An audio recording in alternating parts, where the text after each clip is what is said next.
इन दोनों नोटों में कागज का वजन बराबर है, लेकिन एक हमारी जिंदगी बदल सकता है और दूसरा सिर्फ चाय समोसे का बिल भरता है। हम में से कुछ लोग इस बड़े वाले नोट को जेब में भरते चले जा रहे हैं और बाकी लोग यही छोटा नोट ढूंढते रहते हैं। आखिर क्यों? मैं आपको वो छुपे हुए सीक्रेट बताने वाला हूं जो स्कूलों में पढ़ाए नहीं गए, कॉलेज ने सिखाए नहीं और ऑफिस की गलियों ने आपसे छुपा कर रखे। आज मैं बात करूंगा गरीबी और अमीरी के कड़वे सच की।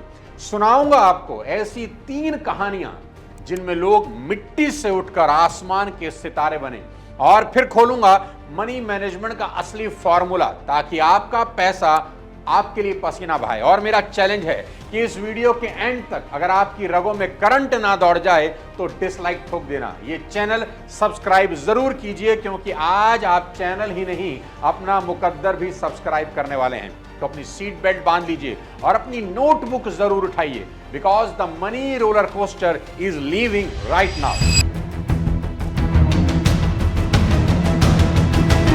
दोस्तों, आपने भी सुना होगा India is the land of opportunity. Opportunity तो है, पर वो लोगों में बराबर नहीं बटी। ऑक्सफैम की 2024 रिपोर्ट कहती है कि आज हमारे देश का टॉप 1% देश की कुल दौलत का 40% अकेला पकड़ कर बैठा है और नीचे की आधी आबादी के पास सिर्फ 3% बचा है। यानी अगर इंडिया की पूरी दौलत रुपयों से भरे 100 कट्टे हों तो 1% लोग 40 कट्टे उठा ले जाते हैं और 70 करोड़ लोग बचे हुए सिर्फ 3 कट्टों पर धक्का मुक्की कर रहे हैं। लेकिन ये विडंबना सिर्फ हिंदुस्तान की नहीं, ये हर उस समाज की कहानी है जहां मनी गेम के रूल्स बेहद सीक्रेट रखे गए। मतलब किसी के पास यहां ज्यादा जानकारी है और किसी के पास बिल्कुल भी नहीं। तो असली लड़ाई यहां पैसे की नहीं, जानकारी की है। जिस इंसान को सबसे पहले और सबसे तेज इंफॉर्मेशन मिल जाती है वो सारा पैसा उठाकर अपने अकाउंट में मोड़ देता है, और जिन लोगों के पास इंफॉर्मेशन का अभाव है वो सब गरीबी का तमाशा देख रहे हैं। तो आज सबसे पहले समझते हैं गरीबी के वो ऐसे 5 अदृश्य जाल जिसके अंदर करीब करीब सारा हिंदुस्तान फंसा हुआ है। सबसे पहला जाल है फाइनेंशियल इलिटरेसी। देश में अभी भी बहुत से लोगों को सबसे कॉमन और सबसे जरूरी चीज कंपाउंडिंग इंटरेस्ट की ताकत का नहीं पता, जो इस दुनिया का 8वां बड़ा अजूबा है। बहुत आसानी से आज आपको समझा सकता हूं। अगर लोग 100 रुपया भी रोज इन्वेस्ट करें तो महीने के 3000 और साल के 36,000 रुपए होते हैं। और ये मान लें कि ये इन्वेस्टमेंट आपको सिर्फ 12% का रिटर्न देगी, और साथ ही साथ आप हर साल दर साल इस इन्वेस्टमेंट में 12% बढ़ाते चले जाएं। आप हैरान हो जाएंगे, 30 साल के बाद आपको 3 करोड़ रुपए मिल जाएंगे। सिर्फ 100 रुपए से शुरुआत करके भी कोई 3 करोड़ रुपए बना सकता है, पर कोई इन्वेस्ट करे तभी तो। दूसरा जाल है इंस्टेंट ग्रेटिफिकेशन, यानी ईएमआई है ना। ये लोग आज भी अपनी डिजायर को डेप्थ से पूरा करते हैं, यानी आमदनी अठन्नी, खर्चा रुपया, आज लुटाओ कल चुकाओ, क्रेडिट कार्ड जिंदाबाद। ये लोग 30% का सालाना इंटरेस्ट जाने अनजाने में भर रहे हैं, पर समझाए कौन। तीसरा जाल है हाई डिपेंडेंसी रेशो।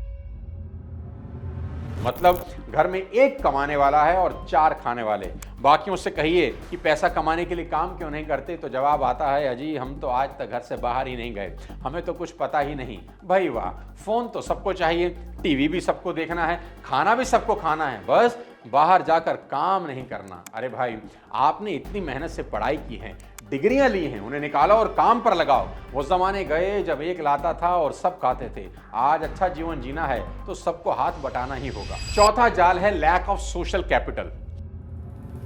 कहते हैं ना कि आपकी नेटवर्क ही आपका नेटवर्थ होती है, और अगर नेटवर्क नहीं तो नेटवर्थ कहां से होगी। आज के इस दौर में रिलेशनशिप और रेफरेंस बिजनेस बिल्ड करने के सबसे 2 कारगर हथियार हैं। जीवन में अगर गरीबी की चादर उतार फेंकनी है तो आपको बाजार में लोगों के साथ हेल्दी रिलेशनशिप बिल्ड करने होंगे। लेकिन दिक्कत क्या है जानते हैं? लोगों ने ना तो पैसे बनाए हैं और ना ही लोगों से अच्छे संबंध। और 5वां जाल है learned helplessness.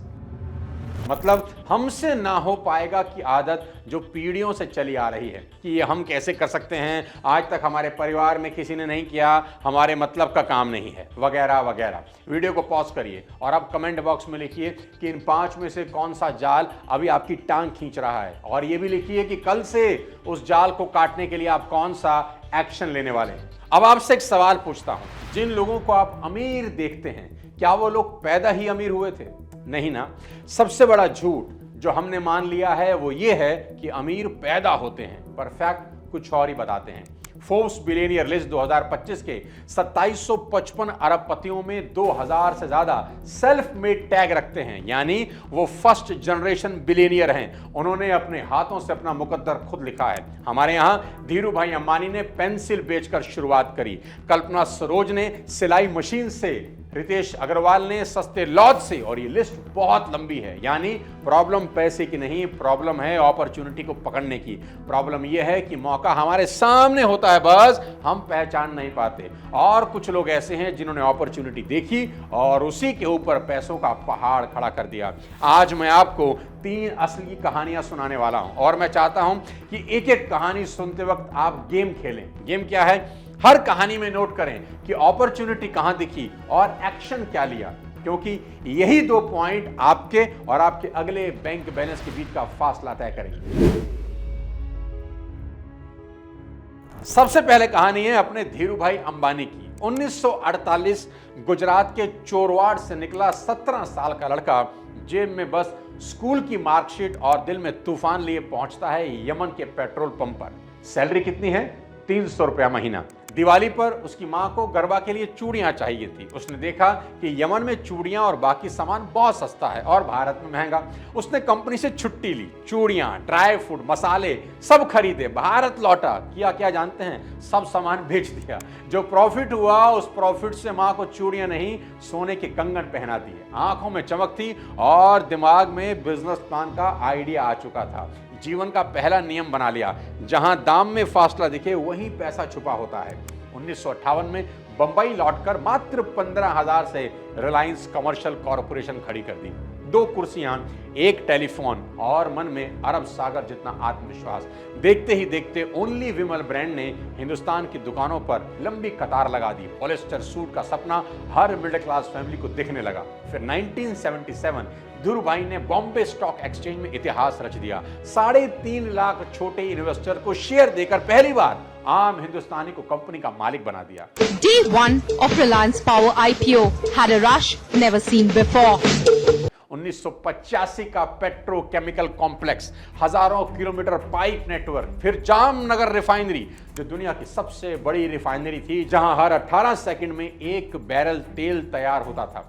He was absolutely clear that he wanted to build the world's biggest refinery. और 2002 तक रिलायंस वही कंपनी थी जो भारत के कुल पेट्रोकेमिकल एक्सपोर्ट का 5वां हिस्सा अकेले एक्सपोर्ट करती थी। सबक एकदम साफ, छोटा मुनाफा मत गिनो, बड़ा प्राइस गैप ढूंढो, भीड़ जहां रुकती है वहां से आगे सोचो, और जिस दिन सपने को शेयर करोगे दुनिया पूंजी लेकर खुद दरवाजे पर आएगी। यही धीरू भाई की चूड़ियों से रिफाइनरी की यात्रा है। एक आदमी, एक डिफरेंस और एक आग, जिसने बाजार की परिभाषा बदल दी। इस कहानी में कहां अपॉर्चुनिटी थी और धीरू भाई अंबानी ने क्या एक्शन लिया, कमेंट में जरूर बताना। अब दूसरी कहानी है कल्पना सरोज की। महाराष्ट्र के अकोला जिले के रोपड़खेड़ा गांव में 1961 में जन्मी कल्पना सरोज, जिनका 12 साल की छोटी सी उम्र में बाल विवाह कर दिया गया, मुंबई की झोपड़ी में घरेलू हिंसा की विक्टिम थी। 14 साल की उम्र में उन्होंने आत्महत्या की कोशिश की। मैंने पॉइजन पी लिया। पॉइजन पीने के बाद भी मैं मर नहीं सकी, मुझे बचा लिया गया। जिंदगी ने हर पन्ना काला लिख दिया। आप सोचते होंगे कि अंत बड़ा ट्रेजिक हुआ होगा, नहीं। 2013 में उन्हें पद्मश्री दिया गया। भारतीय महिला बैंक व IIM बेंगलुरु के बोर्ड में जगह मिली। वो टेडेक्स व UN मंचों पर युवाओं को असंभव को संभव बनाने का मंत्र देती हैं। आज उनकी निजी संपत्ति कोई 900 करोड़ रुपया है। कल्पना सरोज ने अपनी जिंदगी की स्क्रिप्ट खुद लिखी। रोज 2 रुपया मजदूरी पर गारमेंट कंपनी में काम किया, सरकारी लोन से सिलाई की दुकान चालू की, सिलाई मशीन से 3 रुपया प्रति ब्लाउज कमाए और फिर सरकारी लोन से फर्नीचर वर्कशॉप खड़ी कर 300 मजदूरों को रोजगार दिया। उनका सबसे चर्चित कारनामा 2006 का है। जब कमानी ट्यूब्स पर 116 करोड़ का कर्ज था। ये कंपनी 500 से ज्यादा मुकदमे और लिटिगेशन नोटिस पर लटकी थी।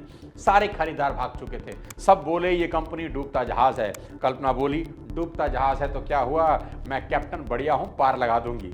कल्पना सरोज ने वर्कर्स यूनियन, बैंकों व कोर्ट को एक मेज पर लाकर एक स्कीम समझाई। मजदूरों के बकाया 8.5 करोड़ चुकाए, 3 नई गैस फर्नेस लगाई और 2010 तक कंपनी को प्रॉफिट में मोड़ दिया। हिस्ट्री में यह पहला मौका था जब एक दलित महिला ने खस्ता हाल कॉर्पोरेट कंपनी को रिवाइव कर प्रोडक्शन पर ला दिया और आज वही ब्रांड खाड़ी देशों में प्रीमियम पर बिक रहा है। कोर्ट ने उन्हें द ओरिजिनल स्लमडॉग मिलेनियर कहा। वो कहा करती थी, जब लोग डरकर भागते हैं वही वक्त भागने वालों के लिए रास्ता खोलता है। कहते हैं ना, हौसले का लोन जब सैंक्शन हो जाए तो ब्याज में दुनिया रिस्पेक्ट चुकाती है। आपके लिए फिर वही सवाल, इस कहानी में कहां अपॉर्चुनिटी थी और कल्पना सरोज ने क्या एक्शन लिया, कमेंट में जरूर बताइए। और तीसरी कहानी है रितेश अग्रवाल। ओडिशा के छोटे से कस्बे बिसमकुटुक में 13 साल सिम कार्ड बेचने वाला 17 साल का लड़का जब पहली बार दिल्ली आया तब जेब पतली थी पर सपने मोटे। वो दिल्ली की सड़कों पर 800 रुपए से 900 रुपए के सस्ते होटल ढूंढता ढूंढता एक प्रॉब्लम पकड़ता है। क्या कि अधिकतर होटल के कमरे खाली हैं पर ट्रैवलर को मिल नहीं रहे और रेट है अनाप शनाप। उसने सॉल्यूशन ढूंढा, एक ऐसा प्लेटफॉर्म होना चाहिए जो होटल के कमरों को वैसा ही स्टैंडर्ड, वही प्राइस प्रॉमिस और वही एक्सपीरियंस दे जैसे मैकडॉनल्ड का बर्गर, जिसे चाहे आप मुंबई में खाएं चाहे मुरादाबाद में, टेस्ट एक जैसा होगा। और फिर जन्म हुआ ओयो का। दोस्तों 2025 तक ओयो 80 से ज्यादा देशों में 1,57,000 होटलों से पार्टनरशिप करके 4 करोड़ से ज्यादा पैसेंजर को चीपेस्ट रूम प्रोवाइड करा चुका है। कोविड पेंडेमिक के दौरान जब होटल इंडस्ट्री पूरी तरह आईसीयू में थी, रितेश अग्रवाल ने कमीशन मॉडल को subscription plus flexible revenue share में बदलकर मालिकों का फिक्स खर्चा 0 कर दिया। फिर ओयो 360 लॉन्च करके सब खेल बदल दिया। नतीजा ये हुआ कि सोने कमरों में ट्रैफिक लौटा, कंपनी ने पहली बार प्रॉफिट रजिस्टर किया और रितेश ने 1.5 लाख से ज्यादा होटलों को आईसीयू से उठाकर तेज रफ्तार रनवे पर पहुंचा दिया और साबित कर दिया कि जब बाजार ऑक्सीजन छीने तो टेक इनोवेशन ही असली वेंटिलेटर का काम करता है। सीख क्या मिली? बड़ी सिंपल है कि छोटा आइडिया अगर बड़ा पेन हल करे तो दुनिया फंडिंग खुद ब खुद दफ्तर तक पहुंचा देती है। यानी आपका दिमाग सोना उगलने वाली खान है, बस आपको सही इंस्ट्रूमेंट से खनन करना आना चाहिए। सवाल फिर वही, इस कहानी में अपॉर्चुनिटी कहां थी और रितेश ने क्या एक्शन लिया, कमेंट में जरूर बताइए। तो दोस्तों, पेट्रोल पंप का सेल्समैन, स्लम की सिलाई मास्टर और सस्ते हॉस्टल का घुमक्कड़, तीनों ने प्रूव किया कि सर्कमस्टांसेस हमसे बड़े नहीं, हमारे फैसले बड़े होते हैं। अगर ये इंस्पिरेशनल कहानियां भी आपकी रगों में आग नहीं लगाती तो शायद आपका वाईफाई ही स्लो है। वीडियो दोबारा प्ले कर लीजिए। अभी लाइफ में चाहे जितनी गरीबी हो, जितनी इनइक्वालिटी हो या हौसले की कमी हो, याद रखो पैसा सबसे पहले दिमाग में उगता है, जेब में तो बस फसल काटनी होती है। अब उठो, एक्शन लो और अगली कामयाबी की कहानी तुम लिखो। हम सब पढ़ने को बेताब हैं। वीडियो अगर पसंद आया हो तो कम से कम अपने 5 जानने वालों को जरूर शेयर कर दें। अगले किसी और धमाकेदार वीडियो के साथ जल्द आपसे मिलता हूं। तब तक स्वास्थ्य का ध्यान रखें। जय हिंद।